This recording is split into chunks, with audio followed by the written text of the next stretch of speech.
अस्सलामु अलैकुम वरहमतुल्लाहि वबरकातुहू। नहव क़ासमी,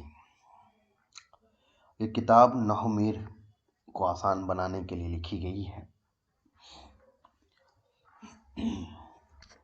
एक चीज़ समझ लीजिए कि नहव की कोई भी किताब आप पढ़ेंगे या सर्फ की, तो जो मज़मून होता है वो आमतौर पर एक ही होता है।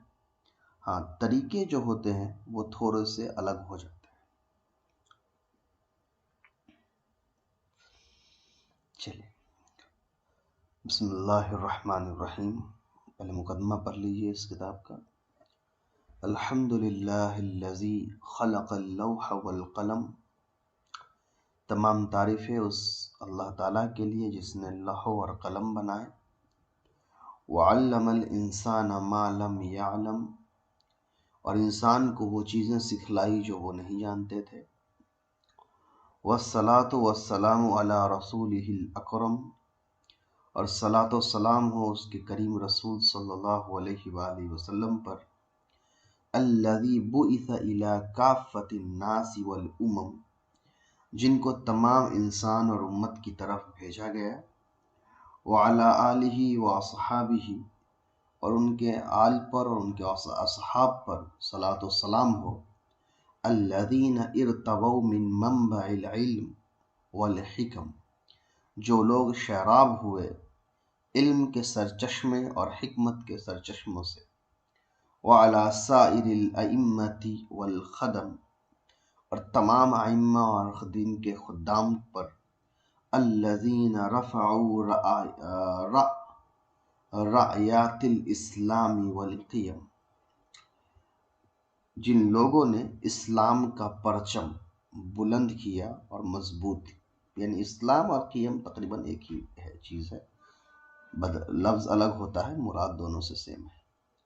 जो मजबूत है वो इस्लाम है। अम्मा बाद, अब देखिए, लफ्ज़ वो बोली जो मुंह से निकले। लफ्ज़ दो किस्में हैं, पहला मुहमल, दूसरा मौजू। सबसे पहले समझ लीजिए, लफ्ज़ इंसान जो कुछ भी कहता है वो एक लफ्ज़ शुमार होता है। जैसे मैं अभी आपके सामने बोल रहा हूं, तो मैं चंद अल्फाज का मजमुआ आपके सामने बोल रहा हूं, लेकिन है तो वो लफ्ज़ ही। ठीक है, जैसे मैंने मान लिया जाए, मैंने कहा कलम, किताब और कॉपी, तो ये तीन लफ्ज़ मैंने कहा। तो इन तीनों को मैंने एक साथ मिला करके बोल दिया कि मुझे कलम, किताब और कॉपी दो। तो यहाँ मैंने चार लफ्ज़ इस्तेमाल किया, लेकिन ये चारों लफ्ज़ है तो एक एक लफ्ज़ ही ना। इसलिए किताब एक लफ्ज़ है, कलम एक लफ्ज़ है, कॉपी एक लफ्ज़ है, दो एक लफ्ज़ है, मुझे एक लफ्ज़ है। तो इस तरह से इंसान की ज़ुबान से जो कुछ भी निकलेगा वो लफ्ज़ माना जाता है कि वो लफ्ज़ है। लेकिन इंसान की ज़ुबान से दो तरीके के लफ्ज़ निकलते हैं, एक कहलाता है मुहमल और दूसरा कहलाता है मौजू। अब ये मुहमल और मौजू क्या होता है, जरा उसको समझिए। मुहमल का मतलब होता है ऐसा लफ्ज़ कि बोल तो रहा है इंसान, लेकिन उसका कोई मतलब नहीं निकल रहा। मुहमल क्या है? इंसान बोल तो रहा है लेकिन उसका कोई मतलब नहीं निकल रहा है, तो वो मुहमल हो गया। और मौजू किसको कहा जाता है? मौजू वो लफ्ज़ होता है कि इंसान जब अपनी ज़ुबान से कुछ कहता है तो उसका कोई ना कोई मतलब ज़रूर निकलता है। मिसाल के तौर पर, अगर मैं कहता हूँ किताब, तो मैंने जब किताब कहा तो आपको एक मतलब समझ में आ गया कि किताब एक ऐसी चीज़ है जिसके अंदर बहुत सारे पेजेस होते हैं, पन्ने होते हैं, उस पर मोटी मोटी जिल्द चढ़ी हुई होती है, उससे हम पढ़ते हैं, तो उसका एक मतलब आपको समझ में आ गया। मैंने कहा कलम, तो आपको एक मतलब समझ में आ गया कि हाँ भाई, कलम वो चीज़ है जिससे लिखी जाती है, वो लाल, ब्लू और अलग अलग कलर में और अलग अलग रंगों में आती है। लेकिन मैं कह दूँ दैत, अब मैंने जो लफ्ज़ कहा उसका कोई मतलब आपको समझ में नहीं आया। तो ऐसे जो अल्फाज हैं इसको कहा जाता है मुहमल। तो जिसका मतलब समझ में आ गया वो मौजू, जिसका मतलब समझ में नहीं आया वो मुहमल। अच्छा, अब एक चीज़ इसमें देखिए होता क्या है। बसा औकात बच्चे ये सवाल करते हैं कि अच्छा जो जुबान हम नहीं समझते हैं, अब किसी ने उस जुबान में हमारे सामने कोई बात कह दी, तब मान लिया जाए एक आदमी अरबी नहीं जानता है और उसके सामने हमने कह दिया रजुलुन, तो वो तो हमारी जुबान से निकलने वाली बात को मुंहमल ही समझेगा, इसलिए कि उसको तो समझ में आया नहीं। तो रजुल जो मैंने एक एक अरबी आदमी जिसको अरबी आती है, वो एक अजमी आदमी, अजमी कहते हैं जिनको अरबी नहीं आती है, उसके सामने जाकर के अगर रजुलुन बोल रहा है, रजुलुन के माने आदमी, तो अगर उसके सामने जाकर के बोल रहा है रजुलुन, तो वो अजमी आदमी तो नहीं समझ रहा है रजुलुन के माने, तो क्या ये रजुलुन जो है ये मुहमल है उस आदमी अजमी आदमी के लिए? बहुत से लोग बच्चे सवाल जवाब दे देते हैं जी हाँ ये मुहमल हो गया इसलिए कि वो नहीं समझ रहा। नहीं, ये गलत है। फर्क समझिए क्यों गलत है।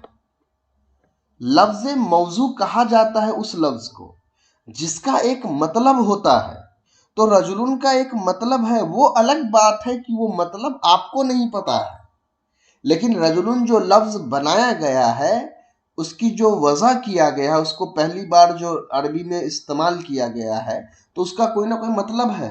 तो रजुलुन तो अपने अंदर एक मतलब रखता है, वो अलग बात है कि आपको उसका मतलब नहीं पता है, तो आपको अभी वो मुंहमल लग रहा है, लेकिन वो जो बोल रहा है आदमी उसको पता है कि ये मौजू लफ्ज है।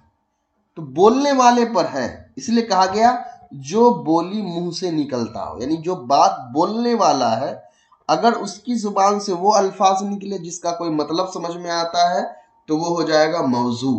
अगर मतलब समझ में नहीं आता है, यानी कि उसका कोई मतलब ही नहीं है, तो वो हो जाएगा मुहमल। समझने से मुराद ये नहीं है कि अगर कोई नहीं समझ रहा हो तो मौजू, मतलब इसको थोड़ा और बदल लीजिए तो ऐसा समझ लीजिए कि कोई बात अगर इंसान अपनी जुबान से कह रहा है और उसका एक मतलब है तो वो मौजू, और अगर मतलब नहीं है, उसका कोई माने नहीं है, तो वो बन जाएगा मुहमल। अब जो मौजू होता है वो दो तरह के होते हैं। लफ्ज मौजू जो होता है वो दो तरह का होता है। आगे यहां देखिए लिखा हुआ है, पहले पढ़ लेते हैं इससे। मुहमल बेमाने लफ्ज को मुहमल कहते हैं, मैंने मुहमल समझा ही दिया। मौजू मानेदार लफ्ज को मौजू कहते हैं, मैंने समझा दिया। दोनों की मिसाल जैसे पानी वानी, तो पानी जो है ये लफ्ज मौजू है और वानी का कोई मतलब ही नहीं है, इसलिए वानी जो है ये मुहमल हो गया। हालांकि ये सिर्फ समझने के लिए, वानी का हिंदी में लफ्ज होता है, तो उसको आप छोड़ दीजिए तो वो भी इस तरह से मुहमल नहीं रहेगा।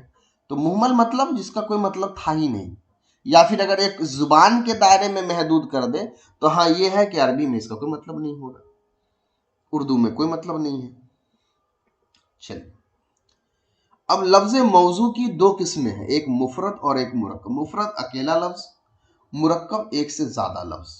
मुफरद क्या मुरक्कब क्या उसको समझिए। मैंने कहा किताब, तो ये एक लफ्ज, कॉपी एक लफ्ज, कलम एक लफ्ज, जैद एक लफ्ज, तो ये सारे लफ्ज जो है ये हो गए मुफरद।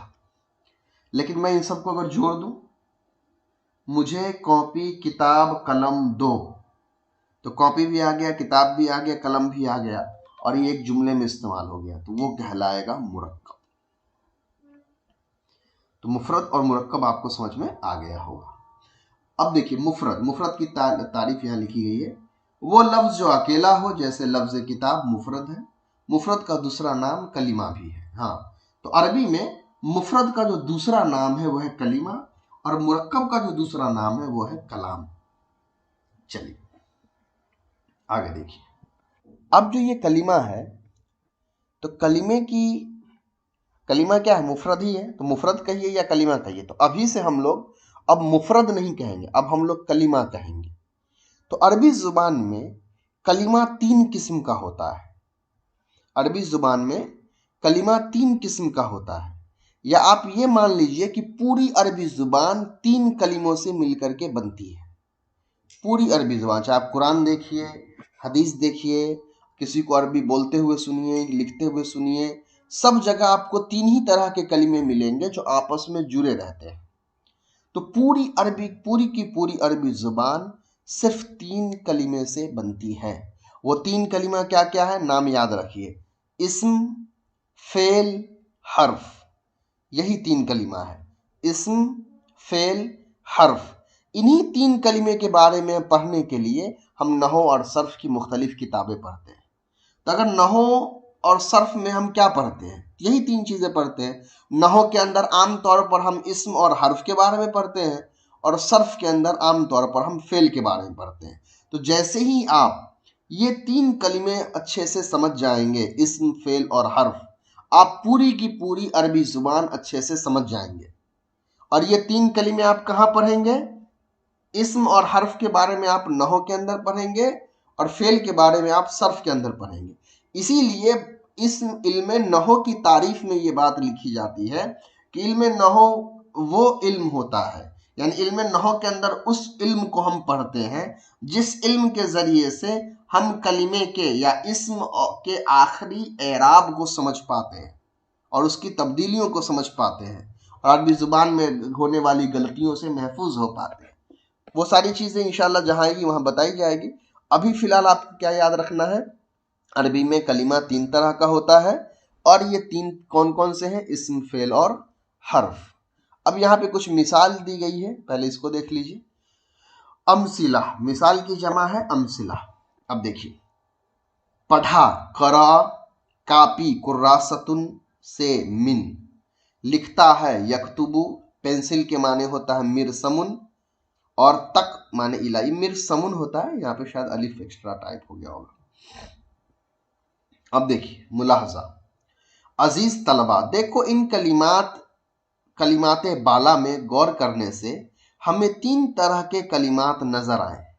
बाज तो ऐसे हैं जिनके माने खुद उन्हीं कलिमात से मालूम हो जाते हैं, किसी दूसरे कलिमा को मिलाने की जरूरत नहीं होती, जैसे पढ़ा, करा, कापी, कुर्रासतुन वगैरह। ऐसे माने को हम कामिल माने कहते हैं। फिर उनमें से किसी कलिमे में जमाना के माने भी होते हैं, जैसे पढ़ा, करा में जमाना गुज़िश्ता के माने हैं, और लिखता है यक्तुबु में जमाना मौजूदा के माने हैं। और किसी कलिमे में जमाना के माने नहीं होते, जैसे कापी, कुर्रासतुन, पहले को फेल और दूसरे को इस्म कहते हैं। और बाज कलिमात ऐसे हैं जिनके माने दूसरे कलिमे के मिलाए बगैर मालूम नहीं होते। बात कर लीजिए। हाँ, कर बात। चलिए, और दूसरे को इस्म कहते हैं। और बाज कलिमात ऐसे हैं जिनके माने दूसरे कलिमे के मिलाए बगैर मालूम नहीं होते और ना उनमें कोई जमाना होता है। ऐसे माने को नाकिस माने कहते हैं, जैसे से यानी कि मिन, इससे कोई माने मालूम नहीं हुए। फिर जब ये कहा कि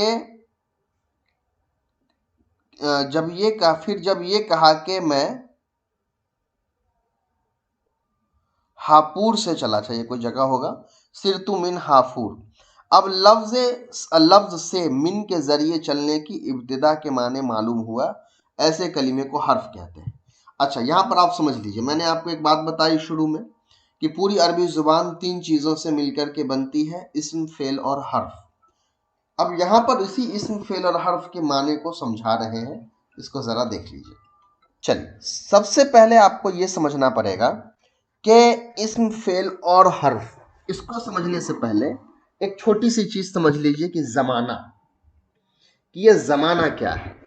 देखिए, जमाना कुछ नहीं है, जमाना वक्त को कहते हैं, और वक्त 3 तरह के होते हैं, हम सब जानते हैं।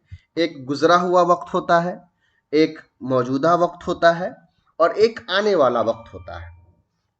तो 3 तरह के जमाने हैं, एक गुजरा हुआ जिसको हम अरबी में माजी कहते हैं, एक मौजूदा जमाना जिसको हम हाल कहते हैं, और एक आने वाला जमाना जिसको हम मुस्तकबिल कहते हैं। जमाना समझ में आ गया। अब इस्म, फेल और हर्फ की जो तारीफ है उसको आप आसानी से समझ सकते हैं। देखिए, तो पूरी अरबी जुबान किन चीजों से मिलके बनती है? इस्म, फेल और हर्फ। जमाना मैंने समझा दिया कि जमाना 3 है, एक होता है माजी, गुजरा हुआ जमाना, एक होता है हाल, मौजूदा जमाना, और एक होता है मुस्तकबिल यानी कि आने वाला जमाना। अब देखिए इस्म किसको कहते हैं, तो आसान अंदाज में यहाँ पे तारीफ लिखता हूं, आप चाहें तो ये तारीफ भी याद रख सकते हैं। एक लफ्ज होता है, यानी कि एक कलीमा, जाहिर सी बात है, इस कलीमे का अपना एक माने होता है और इसमें कोई जमाना नहीं होता है, कोई जमाना नहीं। फेल क्या है, फेल भी एक लफ्ज होता है, इसका एक माने होता है और एक जमाना होता है। और हर्फ क्या होता है, न माने न जमाना। ये बहुत शॉर्ट में मैंने लिखा है, आप समझिए इस चीज को। इस्म के बारे में मैंने लिखा कि एक लफ्ज होता है, जाहिर सी बात है कलीमे की किस्म है तो एक लफ्ज ही होगा। एक माने इसके अंदर होता है, या आप इसको मिला के बोल सकते हैं एक मानेदार लफ्ज होता है।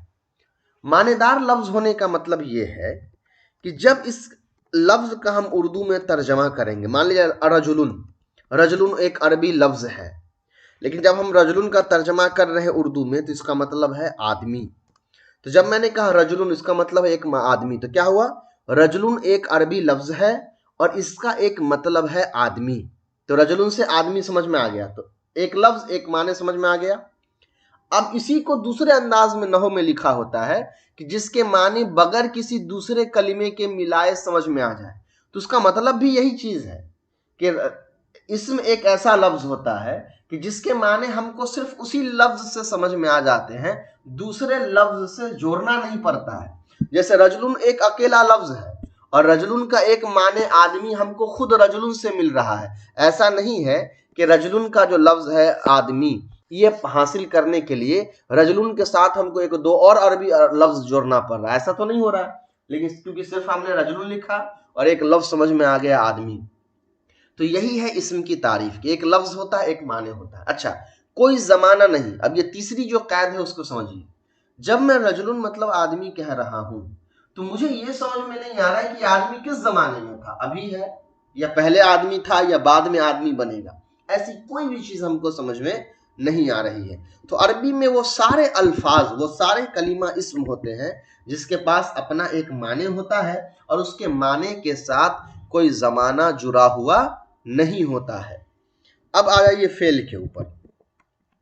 तो जब मैं फेल के बारे में यहां पर लिखता हूं, यंसुरु, यंसुरु के माने हो गया मदद करता है। अब देखिए यंसुरु भी इस्म की तरह एक लफ्ज है, उसका भी एक माने है, लेकिन यहां जमाना होना जरूरी है, बगैर जमाने के फेल हो ही नहीं सकता है। यंसुरु में क्या हो रहा है, एक लफ्ज है, एक माने दे रहा है, मदद करता है। अब देखिए इसके माने के अंदर ही जमाने का जुड़ाव मौजूद है कि अभी मदद करने का काम हो रहा है। तो कौन सा जमाना जुड़ा हुआ है, हाल। अब आ जाइए हर्फ। तो हर्फ के बारे में मैंने लिखा कि ना माने है ना जमाना है, जैसे बा, ता, काफ, मिन, इला वगैरह। तो इसका मतलब ये नहीं कि सच में इसके कोई माने नहीं, मतलब ये है कि समझ में आने वाला माने खुद नहीं देता है।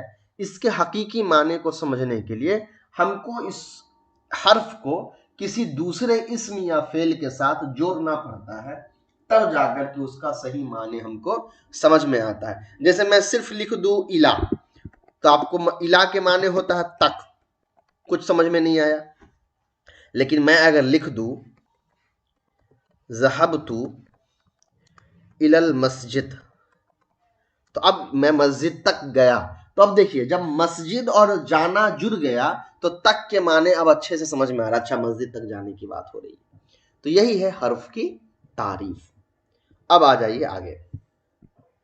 तो पूरी जो यहां तक जो आपने जो इबारत पढ़ी उसमें यही चीज समझाई गई थी।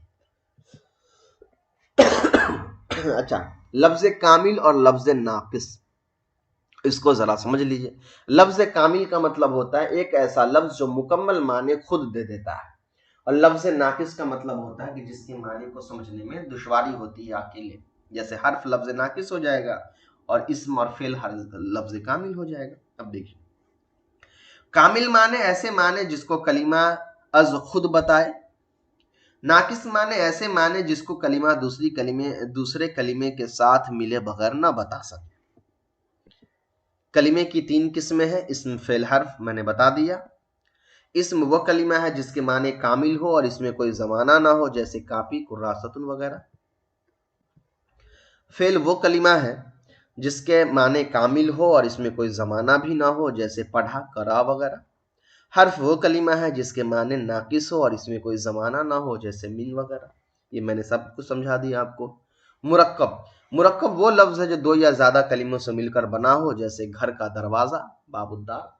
तो मुरक्कब मैंने बता ही दिया था, 2 या 2 से ज्यादा लफ्जों के साथ जो जुड़ करके बनता है। अब यहां से देखिए, पहले मैं पढ़ देता हूं फिर मैं अलग से समझा देता हूं। मुरक्कब की किस्म, मुरक्कब की 2 किस्में हैं, मुरक्कब नाकिस और मुरक्कब ताम। अमसिला, मिसाल देख लीजिए। बरा मदरसा, अल मदरसतुल कबीरतु, मस्जिद का दरवाजा, बाबुल मस्जिदी। हामिद नेक है, हामिदुन सालिहुन। राशिद ने पढ़ा, करा राशिदुन। तुम जाओ, इज़हबू। मुलाहजा, देखिए पहली 2 मिसालों में 2 कलिमों के जोर से कोई पूरी बात मालूम नहीं होती, बल्कि इंतजार रहता है कि कहने वाला इन दोनों के मुरक्कब के बारे में क्या कहना चाहता है। ऐसे जोर को निस्बत नाकिसा और ऐसे मुरक्कब को मुरक्कब नाकिस कहते हैं। आखिर की 3 मिसालों में 2 कलिमों को जोड़ने से पूरी बात मालूम हो रही है।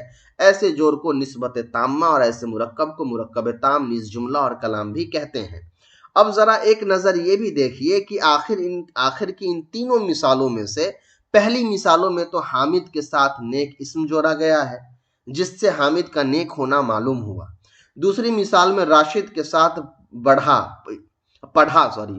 पढ़ा जोड़ा गया है, जिससे राशिद का पढ़ना मालूम हुआ। अब अगर हामिद वाकई नेक है और राशिद ने वाकई पढ़ा है, तो ये दोनों बातें कहने वाला सच्चा है, वरना झूठा है। हर ऐसे जुमले को जुमले खबरिया कहते हैं। और तीसरी मिसाल में तुम के साथ जाओ फेले अम्र जोड़ा गया है, जिससे जाने का हुक्म देना मालूम हुआ। देखिए, इस हुक्म देने वाले को न सच्चा कह सकते हैं न झूठा। ऐसे जुमले को जुमले इंशाइया कहते हैं। अच्छा, अब तारीफ भी समझ लीजिए, फिर पूरा एक साथ समझेंगे। अब तारीफात और तकसीमात सुनिए। निस्बत, कलिमात के आपस के जोड़ को निस्बत कहते हैं।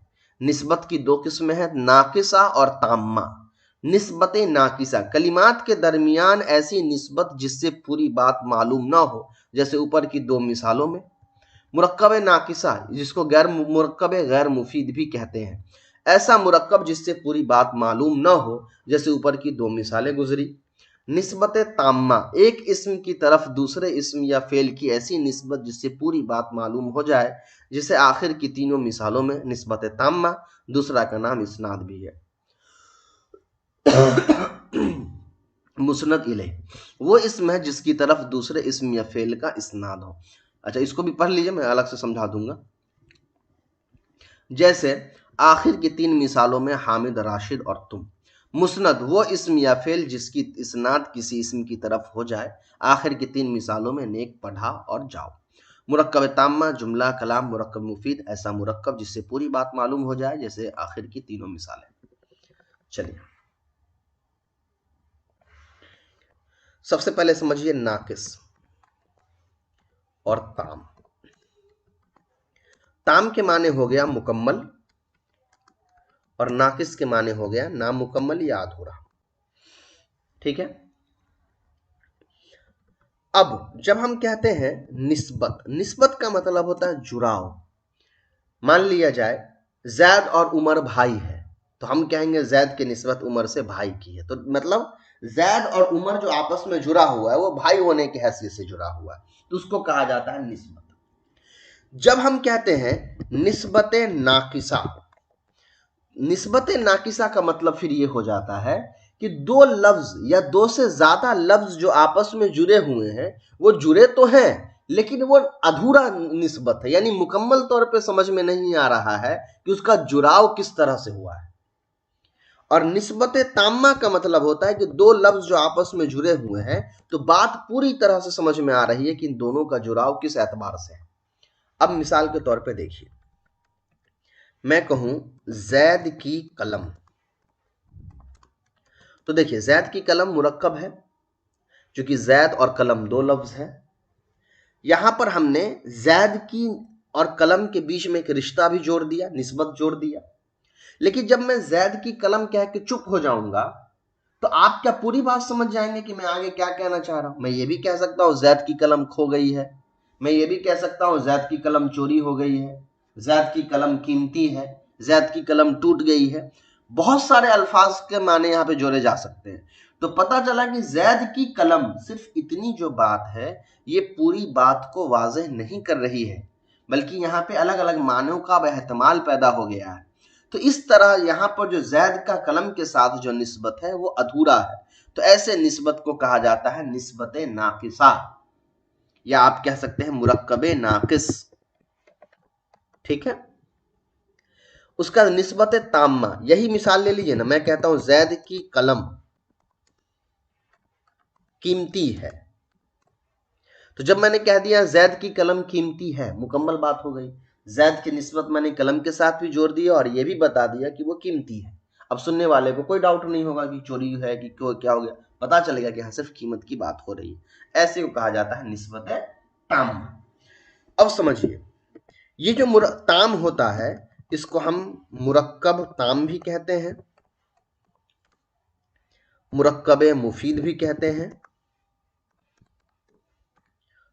कलाम भी कहते हैं और जुमला भी कहते हैं। ठीक है, सब एक ही चीज है। मुरक्कब ताम क्यों कहते हैं, समझ में आ गया, यहाँ पे निस्बत पूरा जुड़ा होता है।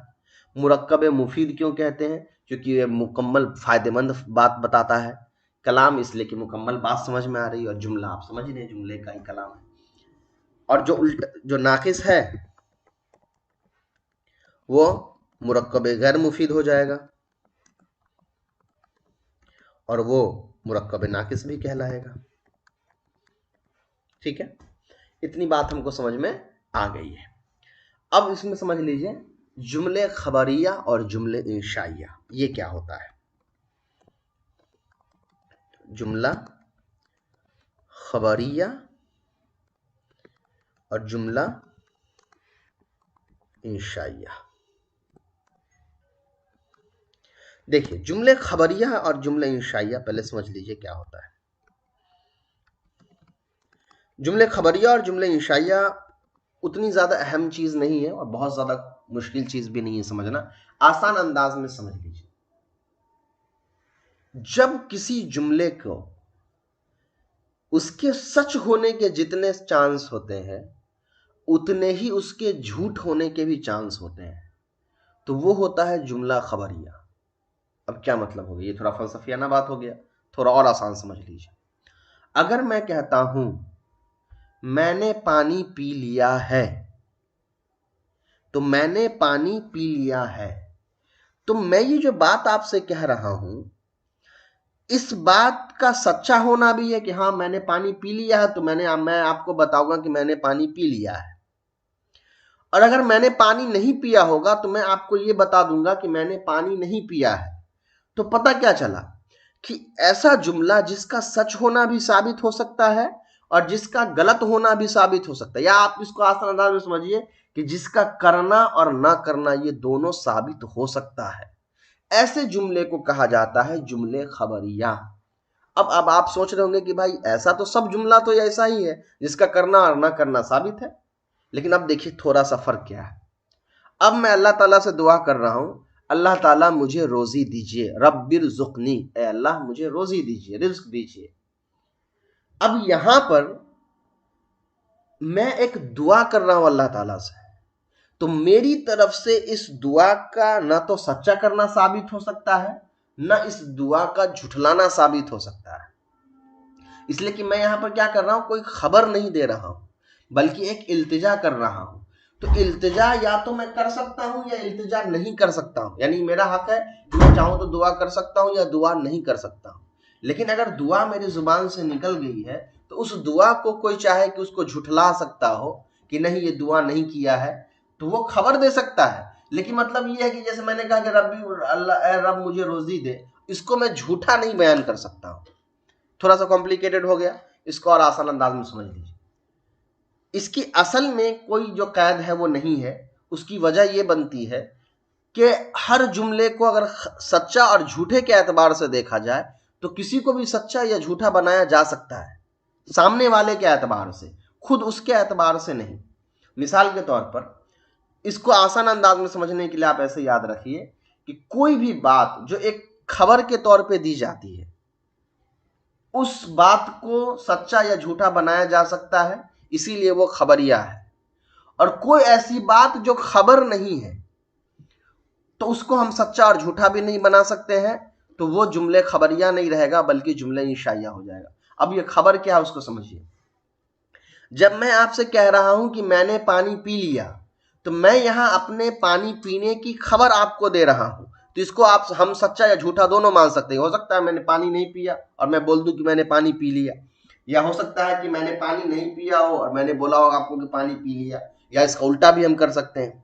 तो यहाँ क्या हो रहा है कि मैं अपने आप पर पानी पीने की एक खबर आपको दे रहा हूँ, उस खबर के बारे में आपको इख्तियार है, आप इसको सच मानिए या झूठ मानिए, या मैं उसको सच बयान कर रहा हूँ या झूठ बयान कर रहा हूँ।